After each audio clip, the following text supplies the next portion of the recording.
Hay un placer silencioso que pocos admiten, pero muchos saborean en secreto. Un deleite que no proviene del amor, del dinero o del poder visible. Es más sutil, más adictivo, más oscuro. Es el placer de controlar. No hablamos del control sano, del orden que da estructura. Hablamos del control psicológico, del que se disfraza de cuidado, pero es manipulación. Del que parece interés, pero es dominación emocional. Del que sonríe, pero encadena. ¿Alguna vez has sentido alivio cuando una persona hace lo que tú esperabas? ¿O ansiedad cuando no puedes predecir ni manejar el comportamiento del otro?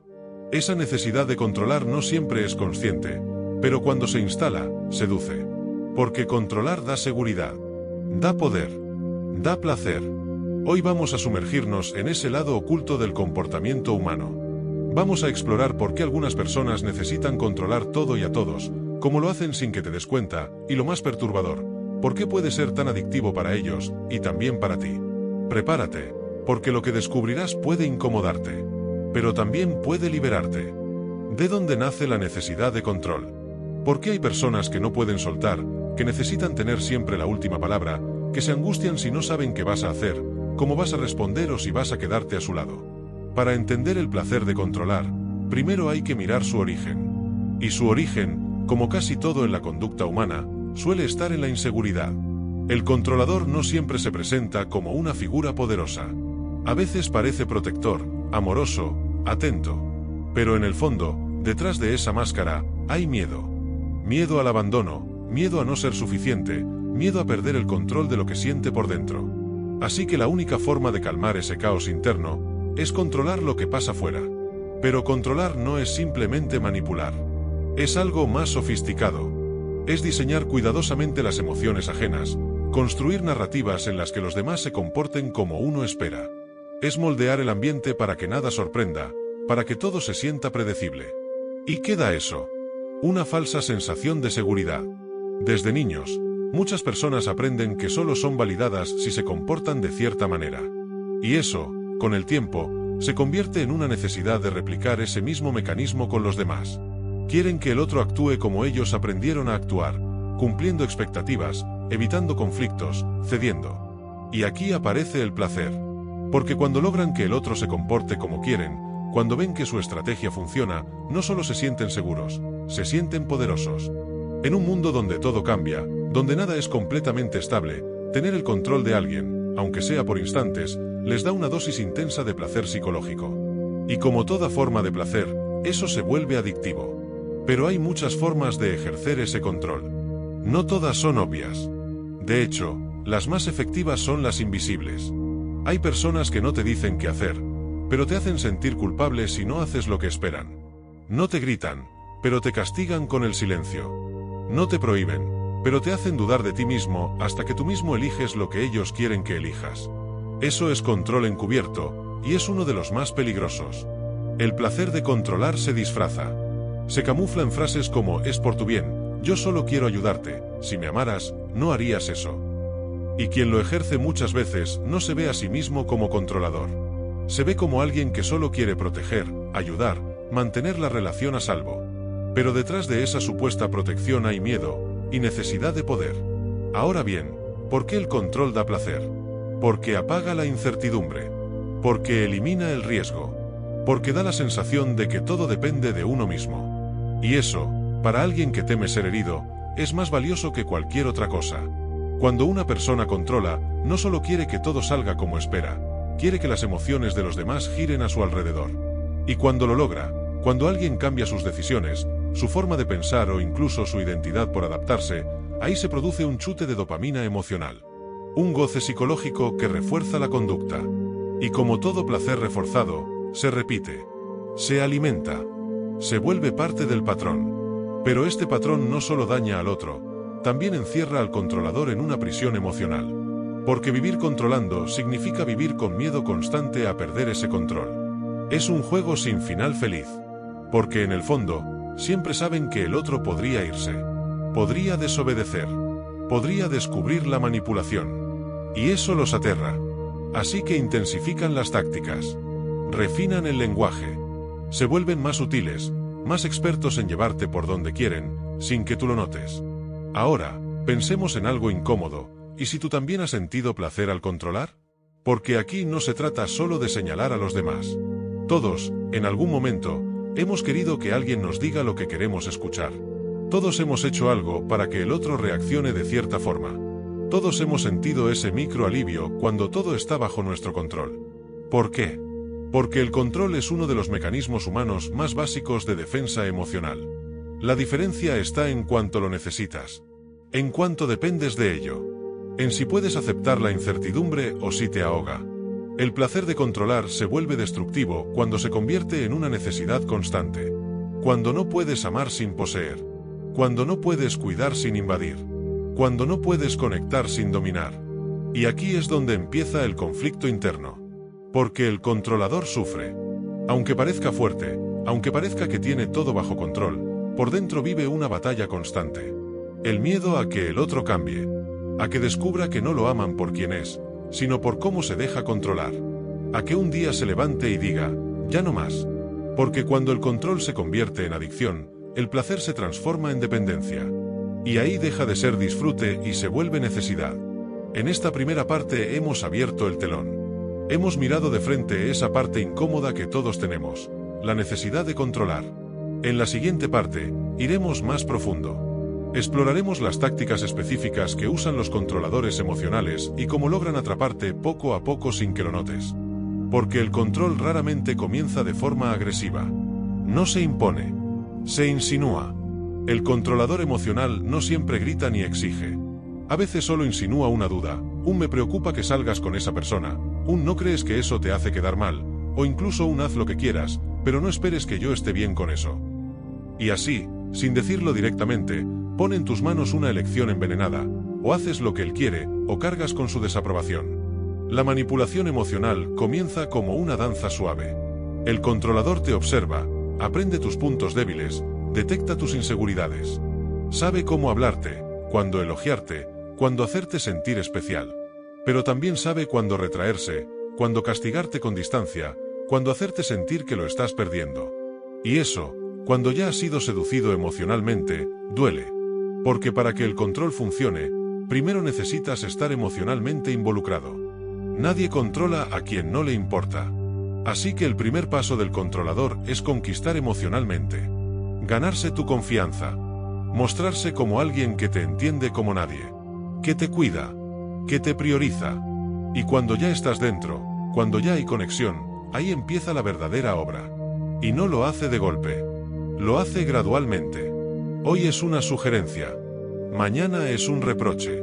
Pasado es una crítica disfrazada de consejo. Y cuando quieres darte cuenta, estás consultando todo con esa persona antes de tomar decisiones. Ya no actúas por ti mismo, sino anticipando cómo reaccionará. Y eso, aunque parezca cariño, es control. Uno de los mecanismos más usados por quienes disfrutan controlar es la culpa estratégica. Te hacen sentir que tus decisiones los hieren, que tu libertad los lastima. Y como tú no quieres dañar a quien amas, comienzas a ceder. Pero ese ceder se convierte en norma. Y sin darte cuenta, has renunciado a tu autenticidad para mantener la paz. Para no perder su afecto. Luego está la invalidez emocional encubierta. Esa forma sutil en la que tus emociones son minimizadas. Estás exagerando, eso no es para tanto, te pones así por nada. Frases que poco a poco te hacen dudar de ti mismo.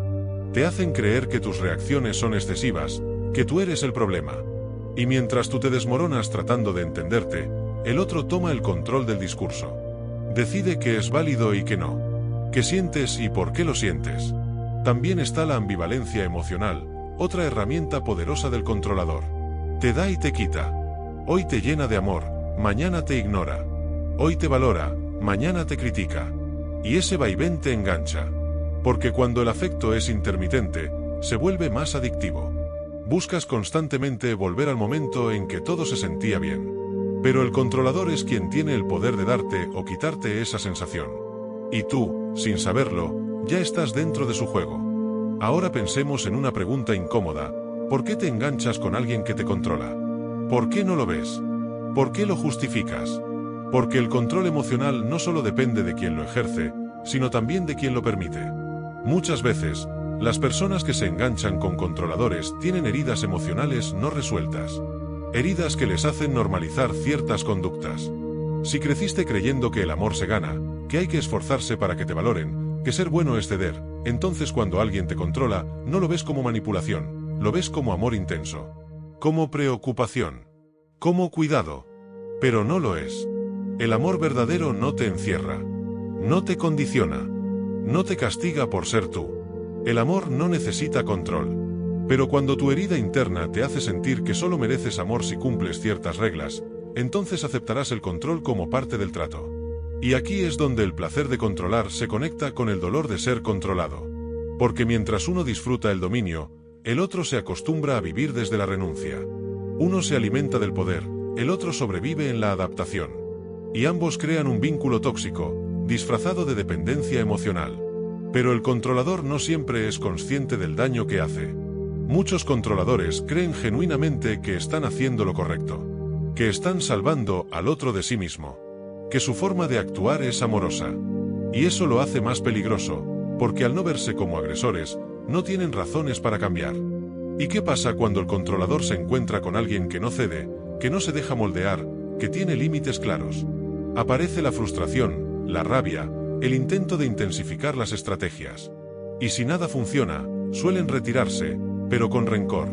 Porque para el controlador, perder el control no es solo perder al otro. Es perder una parte de sí mismo. En esta segunda parte hemos desmenuzado las estrategias.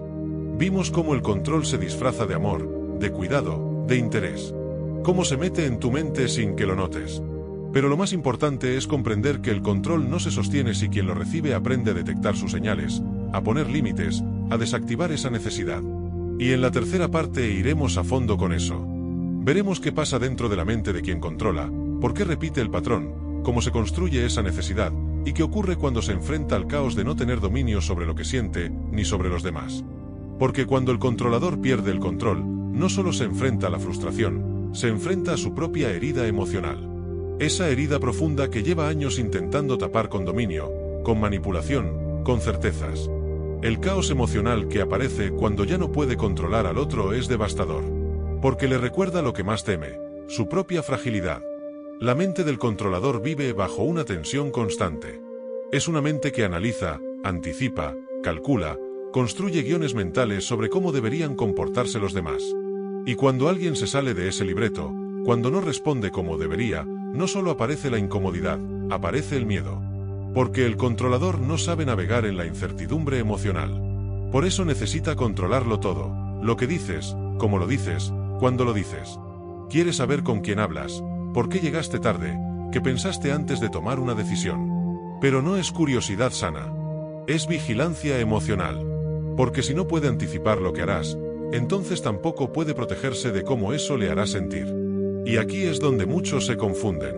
Porque desde fuera, el controlador puede parecer fuerte, seguro, dominante, pero por dentro suele sentirse pequeño, inseguro, vulnerable. Y su necesidad de control no nace de poder, sino de miedo. Ese miedo puede tener muchas raíces. Tal vez fue criado en un ambiente caótico, donde todo era impredecible. Donde el amor dependía del rendimiento, de la obediencia, de agradar. Tal vez creció creyendo que el cariño se pierde si uno no se comporta correctamente. Así que aprendió a controlar todo para no ser rechazado, para no sentir dolor. Con el tiempo, esa estrategia se convirtió en su forma de relacionarse. Y cada vez que siente que alguien se aleja, se desconecta o es autónomo, lo interpreta como una amenaza. Porque el controlador no distingue autonomía de abandono. Lo vive todo en extremos, o me necesitas, o me dejas. Y ante esa idea de pérdida, reacciona con más control, con más presión, con más manipulación. En su mente, todo se justifica. Cree que si no lo hace él, todo se desmorona. Cree que los demás no saben cuidarse, que él debe intervenir, decidir, corregir. Pero eso no es cuidado. Es miedo disfrazado de liderazgo. Es ansiedad convertida en dominio. Y cuando el otro se rebela, cuando pone límites o marca distancia, el controlador se desestabiliza. Porque su mayor miedo se materializa, que el otro sea independiente, que no lo necesite, que sea libre. Y entonces se siente invisible, inútil, rechazado. Y eso es lo que no soporta.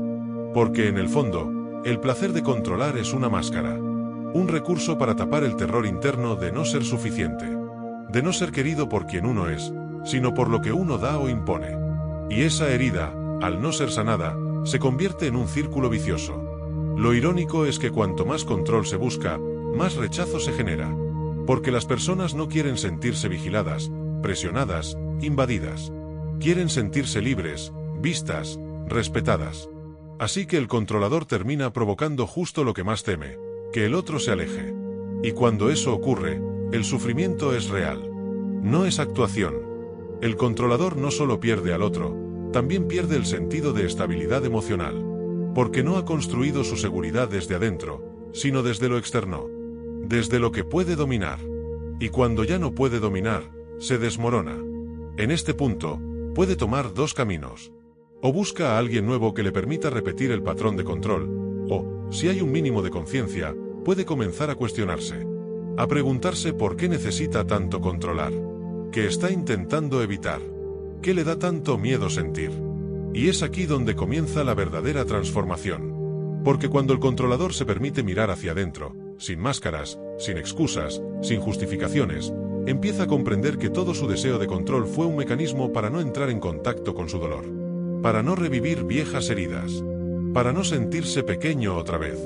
Y este punto es fundamental. Nadie puede sanar su necesidad de controlar si no está dispuesto a entrar en el caos emocional que evitó toda su vida. Si no se permite sentir el miedo, la angustia, la soledad.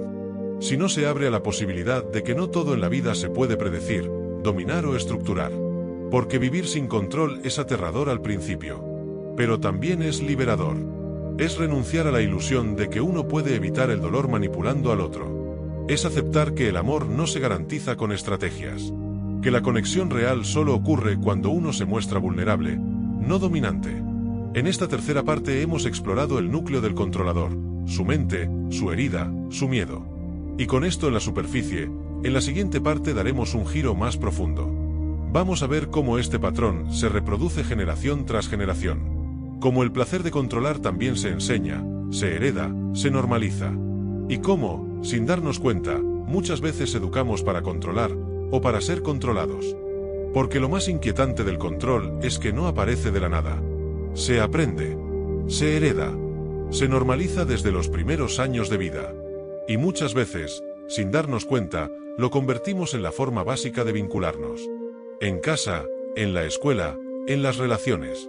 El control se vuelve un idioma emocional. Uno que nadie cuestiona porque parece estar en todas partes. Pensemos en la infancia. ¿Cuántas veces un niño escucha frases como no llores, pórtate bien o ya no te quiero, si haces eso, me decepcionas? Esas frases no educan, controlan. No enseñan a gestionar emociones, sino a reprimirlas. No enseñan autonomía, sino obediencia emocional. Y es ahí donde se instala la semilla. El niño aprende que para ser amado debe actuar como los demás esperan. Que su valor depende de su comportamiento. Y que expresar lo que realmente siente puede tener consecuencias negativas. Entonces, ¿qué hace? Se adapta. Se moldea. Aprende a leer el ambiente. A decir lo que se espera. A volverse experto en controlar su mundo externo para evitar castigos internos. Y si ese niño no sana esa herida, si no se le valida, si no se le enseña a sentirse seguro sin necesidad de controlar, crecerá siendo un adulto con miedo a la libertad emocional. Tanto la suya como la de los demás. Y lo más perturbador es que cuando ese adulto se convierte en padre, en pareja, en jefe, repite el patrón. No porque quiera hacer daño, sino porque esa es la única forma que conoce de sentirse seguro. Controlando, organizando, reprimiendo, dirigiendo la vida de los demás como si fueran extensiones de sí mismo. Así es como el control se convierte en un ciclo. Padres que controlan, crían hijos que o bien se rebelan con violencia, o bien se convierten en controladores más sutiles. Porque el control no siempre es autoritario. A veces es emocionalmente refinado. Aparece como sobreprotección, como hiperpreocupación, como dependencia disfrazada de amor. Imagina a una madre que no puede tolerar que su hijo tome decisiones sin consultarla, que le hace sentir que está en peligro si no sigue sus consejos, que lo llena de miedo ante cada elección. No lo hace por maldad. Lo hace porque el control le da tranquilidad. Pero en el proceso, le roba al hijo la posibilidad de confiar en sí mismo. Y así, el ciclo continúa. Y eso no solo ocurre en la familia. Ocurre también en la cultura. En sociedades donde el control está premiado, donde la rigidez se confunde con orden, donde la obediencia se valora más que el pensamiento crítico. Donde los niños bien educados son los que no cuestionan, no expresan, no se mueven sin permiso. Esos niños, cuando crecen, no saben cómo vivir sin estructura. No saben cómo manejar la incertidumbre emocional. Y muchos de ellos se convierten en controladores en sus relaciones. Pero también está el otro lado, quienes aprenden a ser controlados. Porque no todos los que crecen bajo control se convierten en controladores. Algunos interiorizan que su lugar es el de adaptarse, que deben ceder para evitar conflictos, que deben silenciar sus deseos para mantener el afecto del otro. Y cuando entran en relaciones, aceptan el control como si fuera amor, como si fuera cuidado. Por eso, cuando hablamos del placer de controlar, también debemos hablar del miedo a no ser controlado. Porque para muchas personas, la falta de control externo significa vacío. Significa caos. Significa no saber quiénes son si no hay alguien diciéndoles qué hacer o cómo comportarse. Y ese miedo también es una prisión. Ahora, ¿cómo se rompe este ciclo? ¿Cómo se desactiva una estructura tan profunda, tan validada, tan repetida? El primer paso es la conciencia. Verlo. Nombrarlo. Comprender que controlar no es amar. Que condicionar no es cuidar. Que proteger no es dirigir la vida del otro. Y eso no es fácil, porque implica enfrentarte a tu historia. A cómo fuiste criado.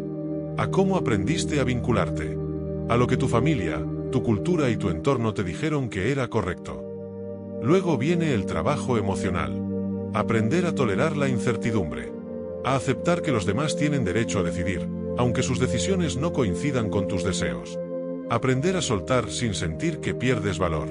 A amar sin poseer. A cuidar sin invadir. Y eso es un proceso. Largo. Doloroso. Porque no se trata de dejar de controlar de un día para otro. Se trata de aprender a vivir sin usar el control como sostén emocional. De encontrar seguridad dentro de ti y no fuera. De confiar en que puedes sentir sin destruirte. Que puedes amar sin dominar. Que puedes vivir sin supervisar cada paso del otro. Y sobre todo, se trata de perdonarte. Porque cuando descubres que has controlado a alguien, aunque haya sido desde el miedo o desde el amor mal entendido, puede aparecer la culpa. Pero no se trata de castigarte. Se trata de responsabilizarte. De reparar. De cambiar. Y si has sido controlado, también debes perdonarte. Porque adaptarse fue, muchas veces, la única forma que conocías para sobrevivir. Pero ahora puedes aprender algo distinto. Puedes descubrir que el amor que te mereces no necesita cadenas, ni condiciones, ni miedo. En esta cuarta parte hemos desarmado el origen transgeneracional del control. Lo que se aprende, lo que se repite, lo que se normaliza. En la quinta parte entraremos en un terreno más profundo, el placer secreto. La adrenalina interna. Ese goce psicológico que el controlador experimenta cuando todo le sale como quiere, y cómo ese placer puede llegar a parecerse, incluso, a una adicción. Porque una de las verdades más incómodas es que controlar no solo calma el miedo, también da placer. Un placer que no se reconoce fácilmente, que no se admite, que se vive en secreto. Es ese momento casi imperceptible en el que el otro cede, en el que se hace lo que tú querías, en el que tus palabras logran el efecto exacto que planeaste. Ese instante donde sientes que el mundo está justo como debe estar, bajo tu mando, a tu medida. Y eso genera una satisfacción profunda. Psicológica. Adictiva. Ese placer no grita. No se celebra abiertamente. No se exhibe. Es interno, íntimo, disfrazado de todo salió bien o de finalmente entendió. Pero en realidad, lo que está ocurriendo es una validación silenciosa, la estrategia funcionó. Y eso, para una mente adicta al control, es combustible puro. Controlar con éxito refuerza. Y el refuerzo es la base del aprendizaje emocional. Cuando algo funciona, cuando al manipular, chantajear o condicionar se obtiene lo que se busca, el cerebro lo registra como útil. Y lo repite. No por maldad, sino porque funciona. Y cada vez que se repite, se profundiza. Como una huella. Como un camino que se vuelve más fácil de recorrer. Pero llega un punto en que ese placer deja de ser ocasional y se convierte en una necesidad. como quien no puede relajarse si no tiene todo bajo control, como quien no puede disfrutar una relación si no sabe qué hará el otro a cada momento. Ahí ya no hablamos solo de gusto o estrategia, hablamos de adicción emocional al control. Y como toda adicción, tiene un ciclo. Primero, aparece la ansiedad, ¿qué pasará? ¿Y si se va? ¿Y si hace algo que no espero?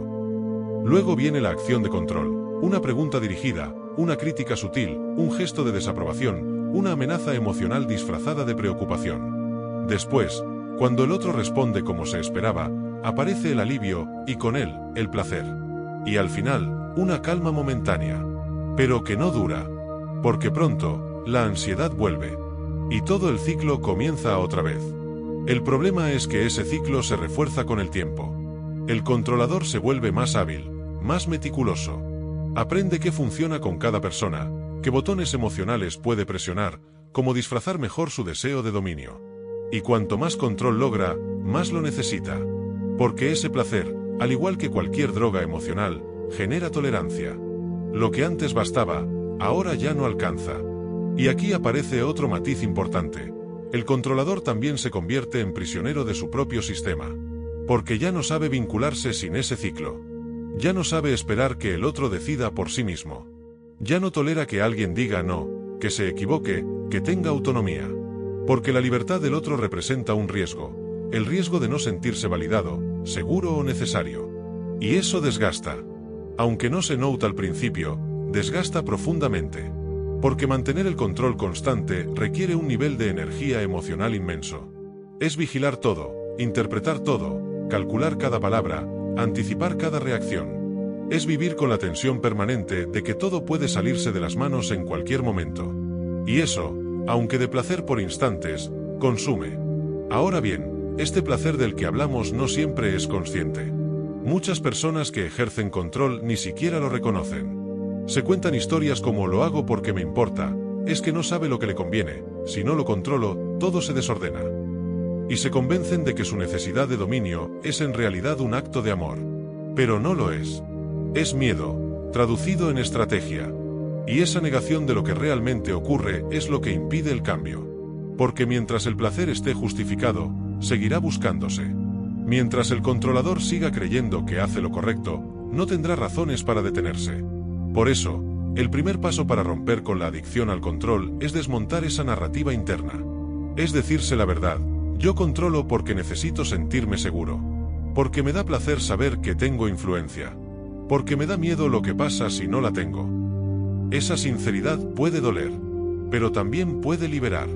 Porque una vez que lo ves, ya no puedes dejar de verlo. Y ahí es donde comienza la posibilidad de cambiar. Pero no es un cambio fácil. El controlador tiene que aprender a renunciar a su dosis diaria de placer.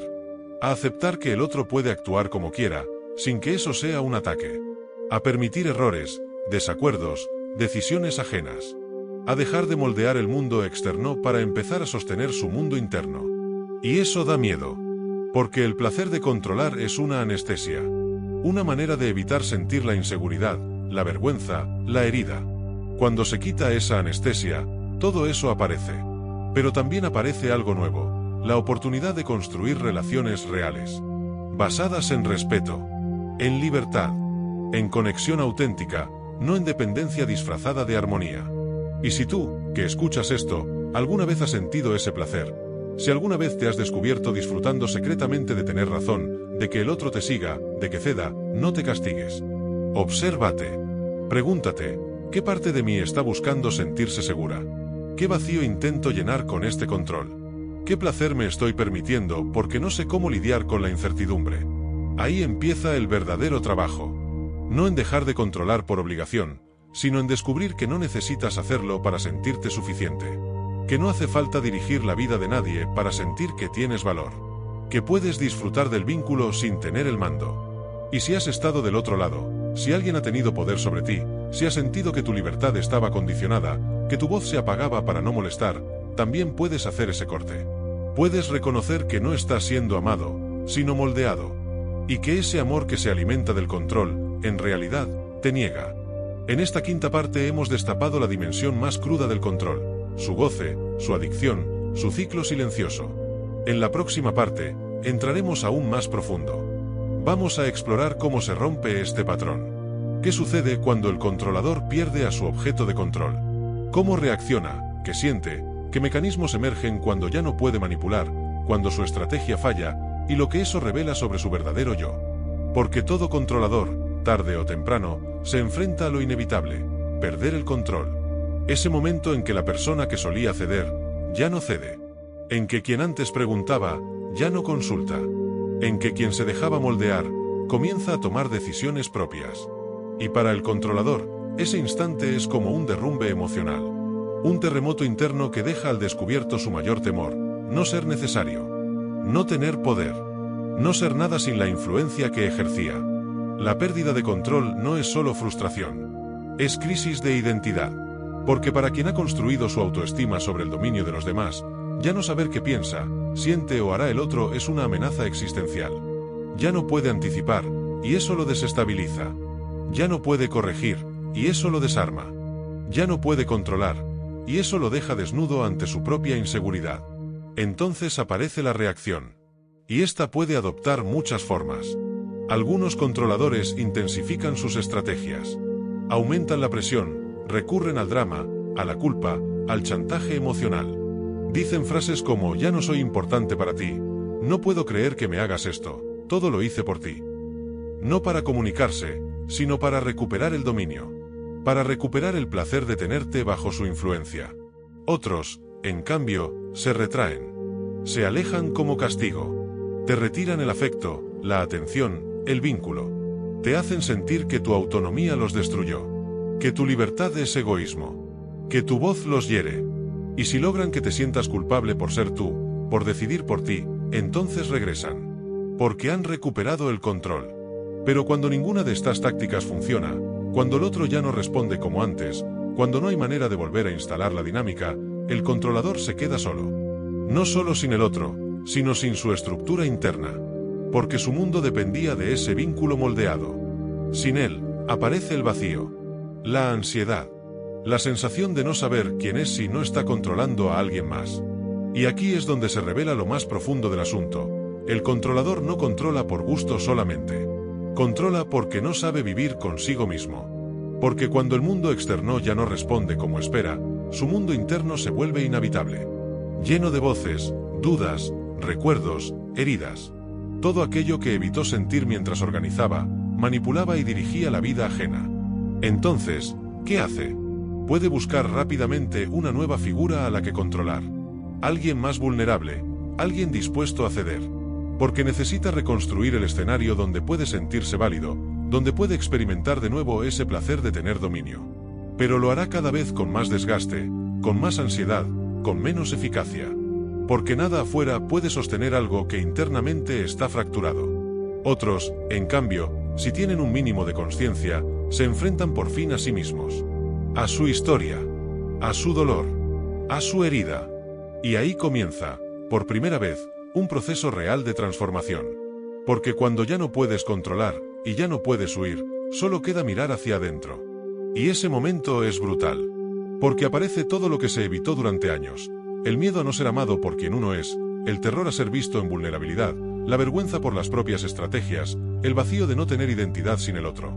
Es como quitarse la armadura después de una vida entera de llevarla puesta, y ver las cicatrices que había debajo. En este punto, algunos se quiebran, otros se congelan, y unos pocos deciden atravesar esa incomodidad para construir algo distinto. No desde el control, sino desde la autenticidad. No desde el poder, sino desde la conexión real. Pero el camino no es inmediato. Es largo, lleno de recaídas, de tentaciones de volver al viejo patrón. Porque el deseo de controlar no desaparece de un día para otro. Está arraigado, reforzado, validado por años de experiencias.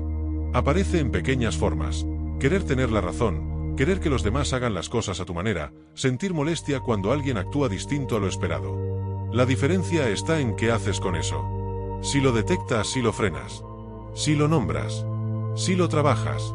Si te preguntas, con honestidad, ¿por qué necesito que el otro se adapte a mí para sentirme bien? Y ahí comienza la verdadera libertad. Porque mientras necesites controlar a alguien más para estar en calma, sigues siendo esclavo de tu miedo. Pero cuando aprendes a estar contigo mismo, con tus emociones, con tu incertidumbre, sin imponer, sin invadir, sin forzar, entonces descubres otra forma de placer. Un placer más profundo. El de estar en paz sin tener que dominar. El de amar sin condiciones. El de compartir sin manipular. En esta sexta parte hemos visto lo que ocurre cuando el control ya no funciona. Cuando la estrategia falla y aparece el verdadero rostro del miedo. En la séptima y última parte, cerraremos este viaje. Hablaremos de lo que queda después del control. De cómo sanar, de cómo construir vínculos reales, y de cómo transformar esa necesidad de poder en un camino hacia el amor propio y la libertad emocional. Llega un punto en que controlar ya no se trata del otro. Ni de manipular su conducta, ni de asegurarse de que haga lo que tú quieres. En esta última etapa, el placer de controlar cambia de forma. Se vuelve más sutil, más interno. Ya no se trata de un juego de poder hacia afuera, sino de un vínculo directo con tu identidad, tu valor, tu historia. Porque cuando has controlado tanto, cuando has vivido años midiendo, calculando, anticipando y asegurando que todo gire en torno a tus propios parámetros, es muy fácil que confundas el control con tu esencia. Que creas que sin él no eres nadie. Que sin ese poder, sin esa estructura que impone sobre el otro, te derrumbas. Y es que el control constante genera una ilusión poderosa, la de tener la vida bajo dominio. Pero en el fondo, cuando controlas compulsivamente, no es porque eres fuerte, sino porque temes derrumbarte si no lo haces. El placer del control esconde un dolor profundo, el miedo a perder, el miedo a ser reemplazado, el miedo a sentirte débil o abandonado. En esta parte final, vamos a hablar de ese nivel profundo. De cómo el placer de controlar, con el tiempo, puede volverse un escudo contra el vacío emocional. Porque controlar te da la sensación de importancia, de existencia. Si alguien hace lo que tú dices, entonces te validas. Entonces vales. Entonces estás en el centro. Y lo peligroso de esto es que ese placer no solo es psicológico, también es químico. Tu cerebro libera dopamina cada vez que obtienes el resultado esperado. Cada vez que dominas una situación. Cada vez que logras que alguien se comporte exactamente como tú esperabas. Y eso crea un circuito adictivo. No lo haces solo porque lo deseas. Lo haces porque lo necesitas. ¿Y qué pasa cuando pierdes ese control? Te invade la ansiedad, la incertidumbre, el caos. Porque ya no sabes cómo sostener tu identidad sin dominar, sin manipular, sin tener al otro en tus manos. Y ahí es donde muchas personas entran en crisis. Porque se dan cuenta de que nunca construyeron una identidad fuera de esa dinámica. Son controladores, y nada más. En relaciones, esto se manifiesta en la necesidad de tener la última palabra. De saber siempre dónde está la pareja. De revisar el celular. De provocar celos para medir el apego. De exigir una explicación constante. De decidir sobre los tiempos, las formas, los espacios. Y si el otro se resiste, entonces surge el castigo emocional. El silencio. La retirada afectiva. El chantaje. Todo con tal de recuperar esa sensación de control que da tranquilidad, aunque sea tóxica. Pero la pregunta real es, ¿a qué le tienes tanto miedo si no estás controlando? ¿Qué pasaría si dejas que las personas sean libres, si dejas que la vida fluya sin estarla forzando? La mayoría de las veces, el miedo no es al caos. Es al dolor emocional que ese caos puede activar. Porque tal vez creciste en un entorno donde el descontrol te hizo sufrir. Donde las figuras que debían protegerte no lo hicieron. Donde todo era inestable. Y tú, como defensa, decidiste convertirte en el que sostiene todo. Por eso el control da placer. Porque te hace sentir que ahora sí estás a salvo. Que nada malo va a pasar si tú estás al mando. Pero eso es una ilusión. Y mientras más la alimentas, más te alejas de ti mismo. Liberarte del placer de controlar no significa entregarte al caos. Significa aprender a confiar. A soltar. A reconocer que no necesitas manipular para ser valioso. Que no necesitas que el otro se adapte a ti para sentirte amado. Que el control no es amor, ni seguridad, es solo miedo disfrazado. El verdadero poder no está en dominar. Está en soltar y aún así sentirte firme. El verdadero placer no está en controlar al otro, sino en no necesitar hacerlo. Y ahí, en ese punto, empieza una nueva libertad. Una que no busca someter, sino conectar. Una que no se alimenta del miedo, sino de la confianza. Porque solo quien ha dejado de controlar, puede empezar a vivir en paz.